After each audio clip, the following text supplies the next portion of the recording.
यहाँ पर देखो भैया, जो तुम्हारा अखिल का अनसोल्ड चल रहा था उसका सेट नंबर था 822 DW, ठीक है ना। अच्छा, खंड ब में पहला सवाल है आपका। पहली बात तो एक में लिख रहा है सभी खंड आपको करने हैं, उससे बाद में आपको दे रखा है पहला सवाल द्विघातीय समीकरण से। क्या सवाल है यहाँ पर देखिए, विविध करके मतलब मूल बताने हैं कि प्रकृति बतानी है, ठीक है ना। अब यहाँ पर देखिए सबसे पहले करते क्या है, क्या फॉर्मूला था समीकरण की, पहले तुलना करते हैं। समीकरण की तुलना करने पर हम समीकरण की तुलना करते हैं तो करते हैं ax² plus bx plus c equal to, भैया सभी को बोलना है कि फॉर्मूले हमें याद करने हैं, ठीक है ना। a के स्थान पे क्या है भैया 4 है, b के स्थान पर माइनस के 6 है, c के स्थान पर भैया 5 है, ठीक है ना। तो d बराबर b² माइनस 4a, ठीक है।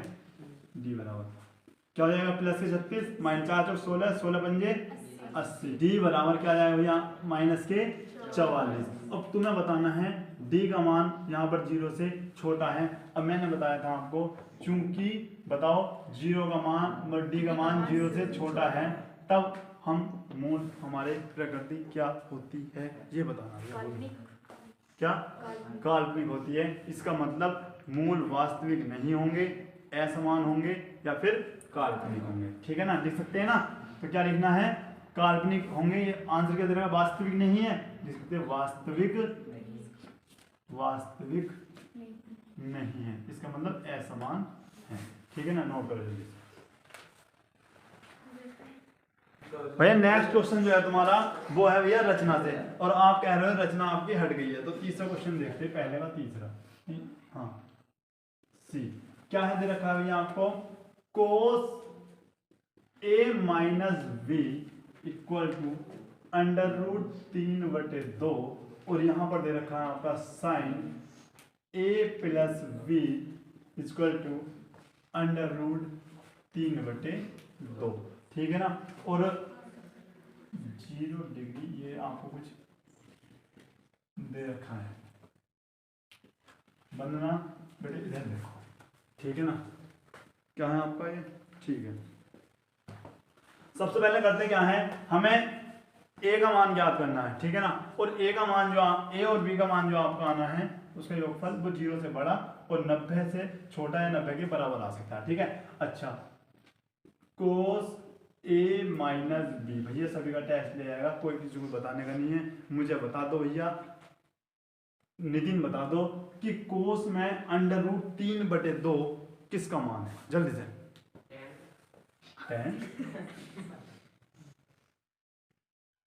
बताओ भैया, कोस 30 का। भैया तुम याद कब करोगे, जब पेपर आ जाएंगे। जब कोस से कोस आपका हट जाता है तुलना करने पर, a minus B equal to 30, भैया है जब ये आना कल को, जब अच्छे से फॉर्मूले याद होंगे, ठीक है। अच्छा, नेक्स्ट इक्वेशन नंबर 1 बना लेते हो, sine a plus B equal to √3/2, यानी साइन a प्लस बी। अब मुझे बता दो कौन, डोली तुम बताओ, साइन में √3/2 किसकी वैल्यू होती है, साइन 60, या जिसकी याद नहीं हुई है वो अभी याद कर लो। साइन से साइन आपका हट गया, a plus B equal to 60 degree. Equation number आपकी 2। आपको क्या करना है, समीकरण नंबर 1 और 2 को जोड़ देना है। ऐसा क्यों भैया, जिससे हमारा विलोपन विधि लग जाए, और a plus B equal to 60, ठीक है। ये आपकी कट जाती है, ये आ जाएगा आपका 2a और ये आपका जाएगा 90। अच्छा, a का मान आपका क्या आ गया 90/2, कितना आएगा भैया आपका 45। a का मान आपका जाता है 45। अच्छा, a का मान समीकरण नंबर 1 में रख दो, 1 में रखने पर। अच्छा, a क्या थी आपकी, a minus B equal to 30। जब a का मान आपका क्या आया 45 माइनस बी बराबर 30, यहाँ पर लिखेंगे माइनस बी इसी प्रकार से, और 30, और ये भैया माइनस के पहुंच जाएगा इधर 45, माइनस के v बराबर माइनस के 15, और माइनस से माइनस कट जाता है तो v बराबर क्या आता है आपका भैया जल्दी से नोट कर लो बस। यहाँ पर देखो भैया संचय बारंबारता निकालो, पहले तुम्हें माध्यक का फॉर्मूला आना चाहिए, ठीक है ना। तो अब मुझे भैया पिछली वाली लाइन में बता दो कि माध्यक का फॉर्मूला क्या है। मैं बता दूं भैया, बेटे ये बताएंगे प्लीज। हाँ भाई बताओ। L प्लस पहले बेटे माध्यक लिखेंगे, L प्लस माध्यक P बेटा एक बताओ, L plus N upon 2 minus CF F into ये। अब ये निकालने से पहले हमारे इसका मतलब यही वैल्यू हमारे पास होनी चाहिए। CF क्या है भैया, संचयी बारंबारता। पहले संचयी बारंबारता निकालो, कैसे निकालते हैं भैया, इस दो को आपको यही लेना है, 2 और 3 5 और 8 13 और 6 19 और 6 25 और 3 28 और 2 अगर आप इनका भी योग करोगे ये भी 30 आएगा, यानी n का मान आपके पास 30 है।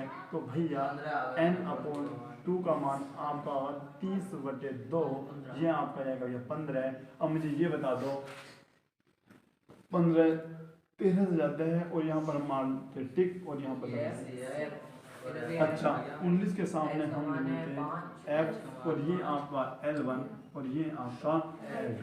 करेंगे क्या भैया, हम लिखेंगे L1 बराबर कितना हमारे पास 55, H बराबर L2 minus L1 equal to कितना आ रहा 60 माइनस 55 इक्वल टू कितना आ गया 5। अगर बात करें हम n अपॉन 2 तो 15 है ही, CF की बात बताओ कितना है 13 और F बराबर क्या है 6 है क्या 6 ही है। अच्छा भैया L1 कितना हमारे पास 55 प्लस n अपॉन 2 कितना है हमारे पास 15 माइनस CF कितना हमारे पास 13 बटे F की वैल्यू 6 और H का मान कितना हमारे पास भैया 5। ठीक है, उसके बाद करते क्या हम 55 प्लस 2/6 गुणा 5 2 1 2 2 3 6 आपका आता है 55 प्लस ये कितना आएगा 5/3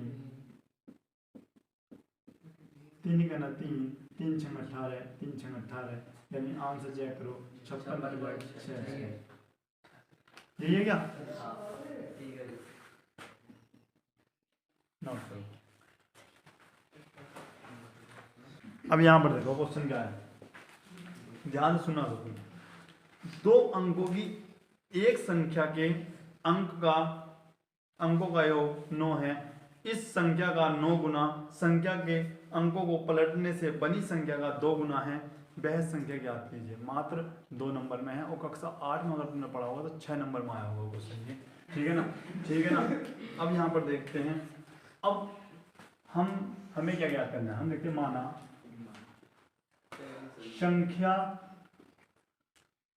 संख्या का इकाई का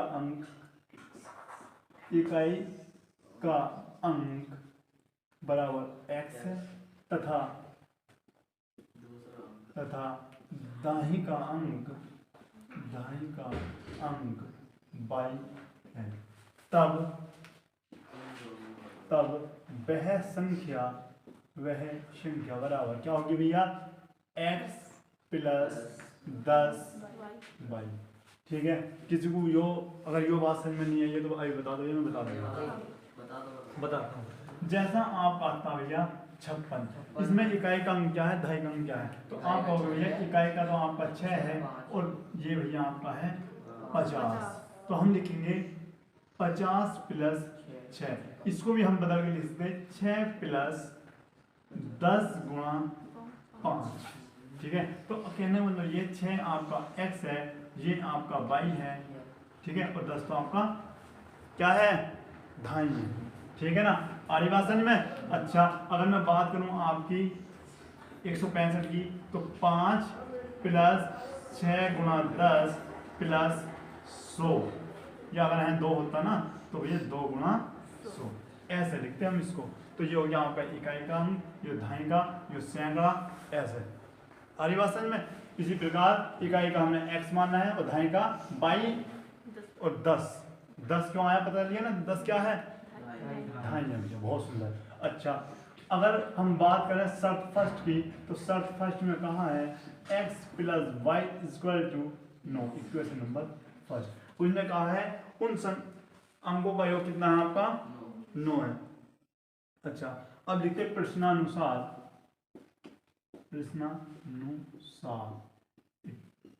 शर्त से। अब देखो यहाँ पर ध्यान से देखना आपको, इस संख्या का 9 गुना, कौन सी संख्या का 9 गुना कह रहा है भैया, इस वाली संख्या का। बहुत इंपॉर्टेंट क्वेश्चन है भैया, ध्यान से देख लो। इस संख्या का 9 गुना यानी 10y प्लस x का 9 गुना, ठीक है। संख्या के अंकों को पलट देने पर, भैया संख्या के अंकों को पलटो पहले, यानी x तो पहुंच जाएगा y की जगह और y पहुंच जाएगा x की जगह।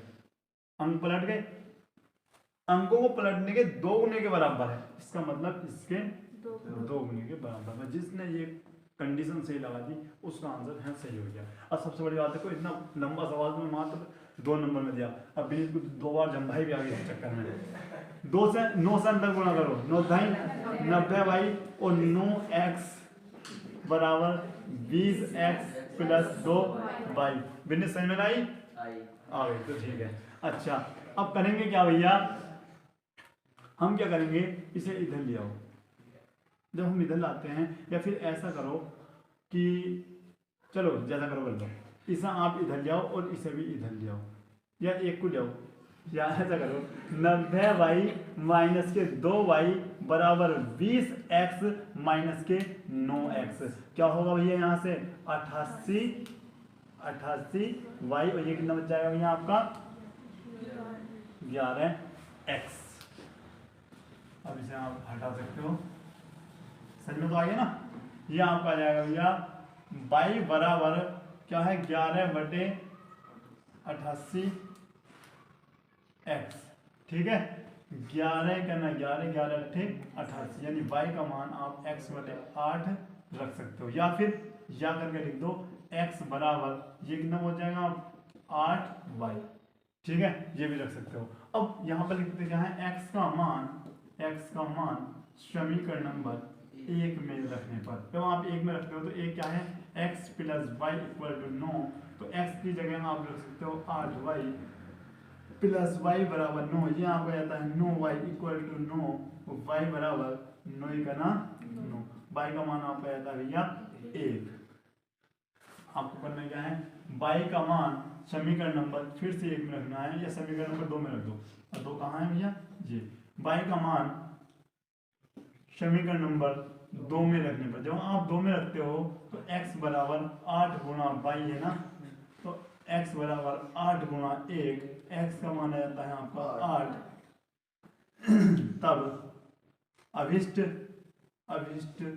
संख्या क्या होगी आपकी 10, क्या था 10y प्लस x था ना, तो वहां पर लिख दो y, x व y के मान रखने पर, x व y के मान रखने पर जब आप मान रखते हो तो 10 y की जगह आपका आ जाता है 1 और x की जगह आ जाता है आपका 8, 10 ही करना 10 प्लस 8 आपका आता है 18 आंसर। चेक करो आंसर, अतः वह संख्या 18 होगी।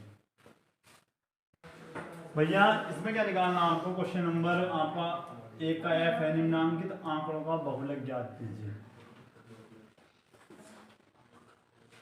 बहुलक आपको फाइंड करना है। अच्छा, बहुलक ज्ञात करने के लिए मैंने आपको बताया था, सबसे पहले हम इसमें वो देखते हैं जिसके बारे में बात सबसे अधिक आई है 20, ये f मानते हैं, ये f0 और ये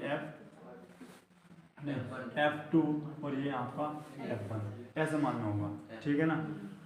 अब जब तुमने ऐसा माना है तो ये f1 के सामने आपका 1 2 3 यानी चौथा वाला ये आपका L1 और ये आपका L2 बताया होगा, ऐसे बता देना। अच्छा, अब मुझे बहुलक का फॉर्मूला कोई बता दो भैया, ये बहुलक का फॉर्मूला क्या होता है, क्या हुआ पूछ लो। हाँ बताओ बता सकते भाई नितिन, हाँ भाई निखिल, L बेटे L1 प्लस बताओ F1 माइनस F0 और यहाँ पर लिखा है तो F1 माइनस F0, ठीक है भैया। तो अब करते क्या हैं, हमें क्या लिखना है, L1 की वैल्यू बताओ यहाँ पर कितनी है, 40 है भैया, प्लस F1 की वैल्यू कितनी है, 20 कितनी है, 20 और माइनस 12। बेटे यहाँ पर लिख भी लेना, ठीक है ना, एक बार में लिख देता हूँ। अच्छा, L1 की वैल्यू बताना कितनी है भैया, 40 है। H की वैल्यू कितनी है, तो L2 में से L1 घटाओ, 10 का अंतर है ना, 10। उसके बाद भैया F1 की यानी F0, F1 और F2, ठीक है ना। F0 की कितनी है आपकी, 12, ये आपका है 20 और ये क्या है आपका 11, ठीक है ना।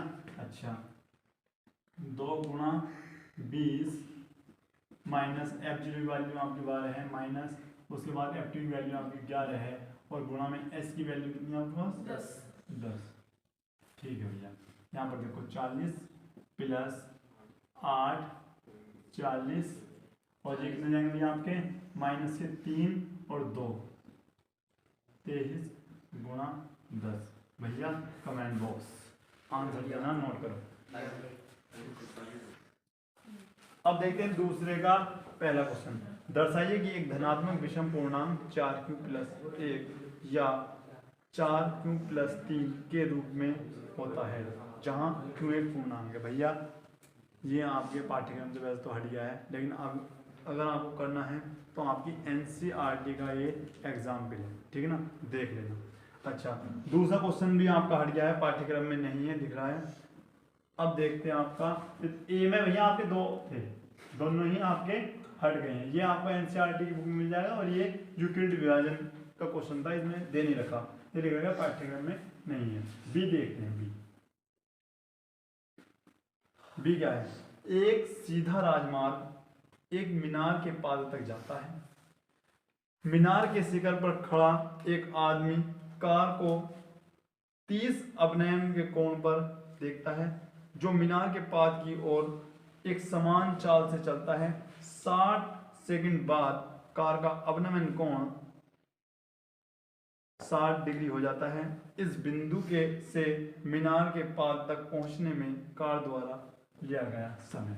यहाँ पर भैया आपकी मीनार है और जी, ठीक है ना, और यहाँ पर एक आपकी कार है, ठीक है, ये कार आपकी जा रही है, और करते क्या है हम, 1 मिनट रुको, ये आपकी कार अब बनी है, ठीक है भाई, पहला ये ठेला था, ठीक है। अब ये अवनमन कोण आपका यहाँ पर आपका अवनमन कोण बनना, कोई बतागा भैया अवनमन कोण कहाँ बनना होगा, यहाँ या वहाँ, वहाँ बनना, ये आपका 30 डिग्री, ठीक है। उसके बाद ये कार थोड़ी आगे चली, कहाँ चली आपकी, अब ये कार, ये आपकी लाइटें हैं, और ये कार यहाँ पर आ गई है, ठीक है। अब ये बताना है कि जो कार आपकी चली यहाँ से यहाँ वे कितने टाइम में आई भैया, 60 सेकंड में, 60 सेकंड लगे। अब ये बताना है क्या, 6 सेकंड है, 6 सेकंड में से 60 हो गया, ठीक है ना। ये एंगल पहले आपका 30 का था, और जब बड़ा आपका इस प्रकार से बना, ये आपका 60 था, हाँ बेटे जरूर आपको समझ में आ रहा होगा, ये आपका 60 हो जाता है, ठीक है।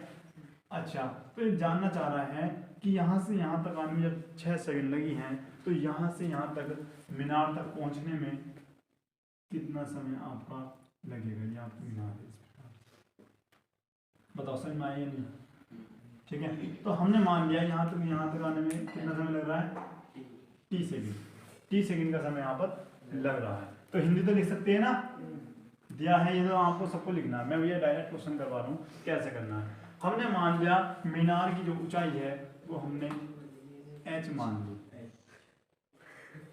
h मीटर, ठीक है ना। अब चलते काय में है, ये आपका a मान लिया जहाँ पर गोलू खड़ा है, और यहाँ पर आपका b है, और ये आपका c है, और ये आपका d है, ठीक है भैया। अब करते क्या है, आप सबसे पहले त्रिभुज में चलते हैं। अच्छा, उससे पहले यहाँ से यहाँ तक तो बताइए, आपका 6 प्लस क्या हो जाएगा, 3।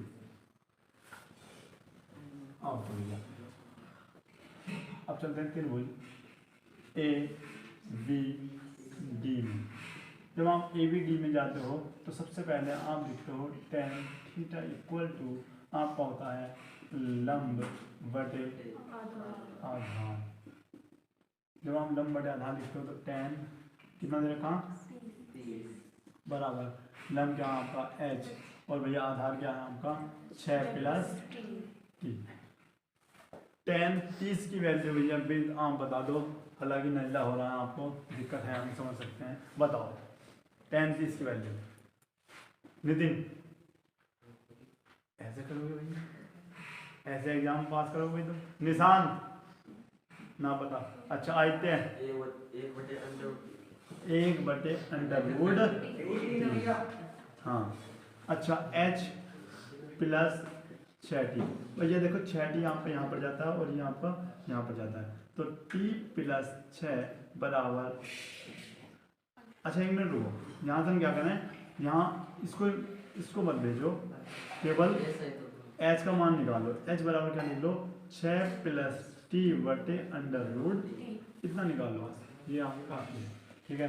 अच्छा उसके बाद दूसरे त्रिभुज में चलो ए सी डी में। जब आप ए सी डी में चलते हो तो आपको क्या लिखना है टेन थीटा इक्वल टू लंब बटे आधार, यानी आप करना है टेन 60 बराबर एच और लंब कितना आपके पास टी। अच्छा भैया उसके बाद टेन 60 की वैल्यू बताओ √3 और ये आपका h है, ये आपका t है। यहाँ से क्या करेंगे, यहाँ से भी हमें h का मान निकालते हैं तो √3 अब देखो ये भी h के बराबर है और ये भी h के बराबर है, तो इसे इक्वेशन नंबर फर्स्ट मान लो और इसे इक्वेशन नंबर सेकंड। हमें तो t का मान निकालना है ना, तो यहाँ लिखेंगे समीकरण नंबर 1 चलो 2 से ठीक है। अच्छा करोगे क्या, ये भी h के बराबर ये भी h के बराबर, तो सीधा सा करना आपको 6 प्लस t √3 और यहाँ पर भी √3 भैया ये आपका इधर पहुँच जाता है 6 प्लस t इक्वल टू √3 गुणा √3 t, यहाँ पर आएगा 6 प्लस t बराबर 3t। आप करना क्या है, अब ये t आपका इधर पहुँच जाता है तो 6 बराबर 3t माइनस t, तो आपका आता है 2t बराबर 6 और t बराबर 6 बटे 2, 2 तिया 6, तो t बराबर आपका जाता है 3 सेकंड। 3 सेकंड में ये गाड़ी वहाँ पर मिला के 5 दिन तक पहुँच जाएगी। क्वेश्चन समझ में आया भैया? तो भैया इससे अगला क्वेश्चन देखते हैं, चलो नोट करो पहले से। यहाँ पर देखो भैया अब क्या है आपका क्वेश्चन नंबर आपका चलता है दूसरे का सी। अच्छा क्या है भैया, अब ध्यान सुनो, बिंदुओं आपको बिंदु दे रखे हैं, 2 बिंदु। पहला ए दे रखा है आपको 2 माइनस के 2 कोमा प्लस के 2, उसके बाद बी दे रखा है आपको, क्या दे रखा है 2,8। अब ध्यान सुनो, को जोड़ने वाले रेखाखंड ए बी के 4 बराबर भागों में विभाजित किया जाता है, यानी 1 2 3 हो गए 4, ठीक है। विभाजित करने पर बिंदु के निर्देशांक आपको ज्ञात करने हैं। हम क्या करेंगे, यहाँ पर मान लो P Q और R, ठीक है भैया। आपको ये क्वेश्चन बहुत अच्छे से करवा रखा है हमने, M1 और M2 मान कर आना। अब क्या करेंगे, इसे दूसरी ट्रिक से करते हैं, मध्य बिंदु मानकर। अब मुझे बताओ इसका मध्य बिंदु क्या होगा, इन दोनों बिंदुओं का मध्य बिंदु Q होगा ना, तो ये Q हमने मान लिया भैया Q। लिखते हैं रेखाखंड AB का मध्य बिंदु Q है, ठीक है ना, इसीलिए मध्य बिंदु के निर्देशांक, कोई बता सकता भैया क्या होगा? तुमने पढ़ा होगा भैया x1 प्लस x2 बटे 2 और y1 प्लस y2 अपॉन 2। भैया x1 क्या है? x1 आपका ये है और x2 आपका बटे 2 है, कोमा लगाओ। y1 आपका 2 है और y2 आपका 8 बटे 2। अच्छा, ये आपका आ गया 0 बटे 2 और ये आपका आ गया 10 बटे 2। ये आपका जाएगा 5 और ये क्या बन जाएगा 0। तो भैया आपके मध्य बिंदु क्या है? 0,5। अब मुझे बताओ P किस किस का मध्य बिंदु है? हम कहेंगे रेखाखंड